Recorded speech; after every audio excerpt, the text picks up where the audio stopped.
जनपद मुजफ्फरनगर में प्रकाश चौक स्थित क्रांति सेना कार्यालय पर क्रांति सेना के पदाधिकारियों की एक बैठक हुई। बैठक में पदाधिकारियों को संबोधित करते हुए क्रांति सेना अध्यक्ष ललित मोहन शर्मा ने कहा कि क्रांति सेना का राजनीतिक रूप से विस्तार कर कार्यक्रम की योजना पर मंथन चल रहा है। इसी परिप्रेक्ष्य में उन्होंने खाटू श्याम श्री महाकाल अखाड़े के महामंडलेश्वर संजीव शंकर महाराज को क्रांति सेना के राष्ट्रीय महासचिव पद पर नियुक्त करने की घोषणा करते हुए कहा कि उनकी नियुक्ति से क्रांति सेना के विस्तार को राजनीतिक व सामाजिक रूप से बढ़ावा मिलने के साथ साथ पार्टी और अधिक सक्रियता से ग्रामीण क्षेत्रों व नगरीय क्षेत्रों में अपना विस्तार करेंगी। देखो, क्रांति सेना संगठन कोई एक अनजान संगठन तो है नहीं। वर्षों से हिंदू हितों के लिए काम कर रहा है और राजनीतिक पृष्ठभूमि से भी आज के बाद ये प्रयास रहेगा। उसके लिए क्रांति सेना का एक विशेष जो स्लोगन कहो, कुछ भी कहो, वो ये मेरे विचार से रहना चाहिए कि हिंदू जब तक सिर्फ हिंदू नहीं रहेगा, नहीं बनेगा, तब तक ये देश सुरक्षित होने वाला नहीं है। इसका कारण है हम हिंदू लोग जातियों में जो बढ़ते जा रहे हैं, ये सबसे खतरनाक है। बांग्लादेश का भी आप उदाहरण देखो, जब तक अलग अलग थे तो निकाले जा रहे थे।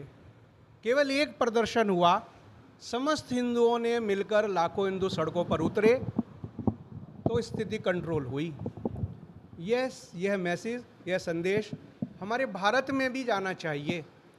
हिंदू को सिर्फ हिंदू रहना पड़ेगा।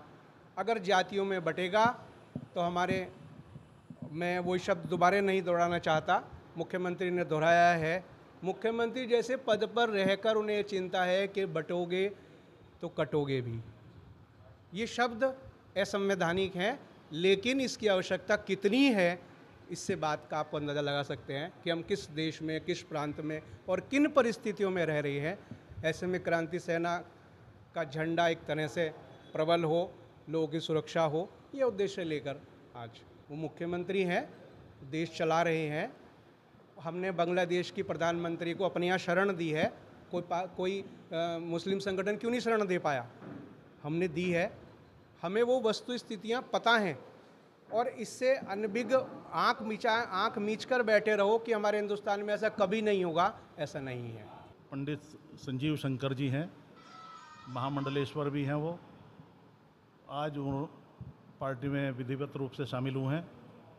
उन्हें पार्टी में राष्ट्रीय महासचिव की आज जिम्मेदारी सौंपी गई है और पार्टी के साथ साथ मैं भी उम्मीद करता हूं कि उनका आगमन पार्टी के लिए बेहद हितकारी होगा और संगठन और चार गुनी रफ्तार के साथ प्रोग्रेस करेगा, बढ़ेगा। जहां संगठन उपस्थित नहीं है, मौजूद नहीं है, वहां उसकी उपस्थिति दर्ज होगी। बहन बेटियों की रक्षा के लिए जाना जाता है, वो चाहे शिवसेना का हो स्वरूप या क्रांति सेना का हो। हम समय समय पर हमने इन सब चीज़ों के लिए बड़े सड़क पर उतरकर आवाज़ उठाई है, आंदोलन भी किए हैं और इस तरह के आंदोलनों में हम पर कई बार मुकदमे भी दर्ज हुए हैं।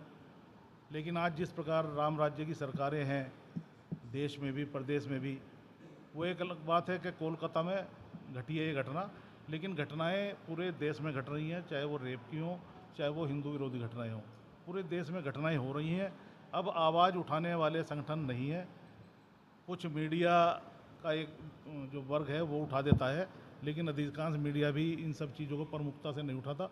यही कारण है इन घटनाओं को बढ़ोतरी मिल रही है या राजनीतिक रूप से संरक्षण इसका मिलता है। क्रांति सेना इसका पुरजोर विरोध करती है और इन घटनाओं के खिलाफ वो दोबारा मजबूत तरीके से सड़कों पर उतरेगी। इसके अलावा 4 सितंबर को क्रांति सेना का एक बड़ा कार्यक्रम मुजफ्फरनगर में होगा। इसके अलावा पश्चिम उत्तर प्रदेश के अनेक जनपदों में भी यह कार्यक्रम आयोजित किया गया है। मुस्लिमों की जो बढ़ती आबादी है, जो रफ्तार मुस्लिमों की बढ़ने की है, उसका ताज़ा उदाहरण ये है कि 1950 में मुस्लिमों की संख्या लगभग 3.5 करोड़ थी, जो आज 70 साल बाद 35-40 करोड़ के करीब है। तो प्रमुख मुद्दा है मुस्लिमों की आबादी घटाने के लिए कड़े कानून बनाए जाएं। इसके अलावा वक्फ बोर्ड जो हिंदुओं की संपत्तियों को हथियाने का काम कर रहा है, उसमें संशोधन के बजाय उसे भंग करना आवश्यक है। इसके अलावा बांग्लादेशी और रोहिंग्या घुसपैठिए जो देश में घुसे हुए हैं, जिनको बाहर निकालने के लिए बीजेपी ने अपने घोषणा पत्र में भी वायदा किया था। आज बीजेपी तीसरे टर्म पर है, लेकिन घुसपैठ जो कि तू है, तो क्रांति सेना का मानना है कि उन घुसपैठियों को भी तत्काल बाहर निकाला जाए।